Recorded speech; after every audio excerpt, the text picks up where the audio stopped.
കോവിഷീൽഡിൽ നിന്നുള്ള Covid vaccine എടുത്തവരിൽ രക്തക്കുഴലുകളിൽ ബ്ലഡ് ക്ലോട്ട് ഉണ്ടാകാമെന്ന് കോവിഷീൽഡ് ഉണ്ടാക്കിയ ആസ്ട്രാസെനക തന്നെ UK കോടതിയിൽ സമ്മതിച്ചു എന്നുള്ളൊരു കാര്യം നിങ്ങളെല്ലാവരും അറിഞ്ഞു കാണും. മിക്ക സ്ഥലങ്ങളിലും ഇതാണ് ഇപ്പോൾ ചർച്ചാ വിഷയം. പല ആളുകളും ഇത് തന്നെയാണ് ചോദിച്ചുകൊണ്ടിരിക്കുന്നത്. പേടിക്കേണ്ട ആവശ്യമുണ്ടോ, ഇത്തരത്തിൽ എത്ര ശതമാനം ആളുകളിലാണ് ഇത് ഉണ്ടായിട്ടുള്ളതെന്ന്. നിങ്ങൾ മനസ്സിലാക്കേണ്ടത് 1 മില്യൺ ആളുകളിൽ 3 ആളുകൾക്കാണ് ഇത്തരത്തിലുള്ള ബ്ലഡ് ക്ലോട്ട് ഉണ്ടായിരിക്കുന്നത്. അത്രയധികം ആളുകളിലാണ് ഉണ്ടായത്.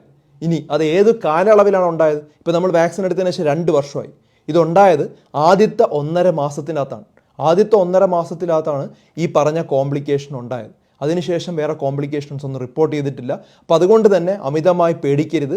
നമ്മൾ ചെയ്യേണ്ടത്, നമ്മൾ ഹെൽത്തി ആയിട്ടുള്ളൊരു ലൈഫ് സ്റ്റൈൽ ഈ സമയത്ത് കൊണ്ടുപോവുകയാണ് ചെയ്യേണ്ടത്.